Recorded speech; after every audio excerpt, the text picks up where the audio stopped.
मनाचे श्लोक व अर्थ 111. हिताकारणे बोलणे सत्य आहे, हिताकारणे सर्व शोधून पाहे, हिताकारणे बंड पाषांड वारी, तुटे वाद संवाद तो हितकारी. हितासाठी खरे बोलणे गरजेचे असते. आपल्या कल्याणासाठी शास्त्रग्रंथाचा शोध घे.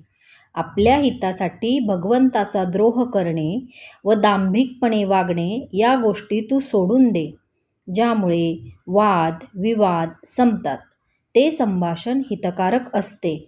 जय जय रघुवीर समर्थ.